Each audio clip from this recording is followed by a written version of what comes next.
ኧረ እኔ ነው የምከፍለው። ዛሬ በእኔ ነው ሂሳብ። የትም ቦታ ብንሄድ ሂሳብ በእኔ ነው። ሲስተር ነች አውሮቻት መጣሁሽ። ደግሞ ምን ፈልጋ መጣች? እቺ ሁሌ እንዳሳፈረች። ምን አባሽ ልታደርጊ መጣሽ? ምን አባሽ ልትሰሪ መጣሽው? ቤት የሚበላ ነገር የለም። ትንሽ ብር ካለ ብዬ ነው። ምን አይነት ቅን የተፈጠርሽው? አንቺና እናትሽ እድሜ ልካችሁ ነው አዋርዳችሁ። እናቴ እኮ ለአንተም እናት ናት። ለምን እንዴት ትናገራለህ ወንድሜ? እያዋረዱ እናትነትና እህትነት የለም። ሂጃውን 20 ብር ምን ላደርገው ነው ወንድሜ? ሌላውን ከሱቅ ተበደሪ። እኔ ምን አገባኝ?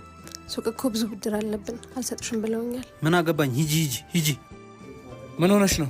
ወንድሜን ብር ስጠይቀው አልሰጥሽም አለኝ። ቤት ደግሞ ምንም የሚበላ ነገር የለም። እሺ ቆይ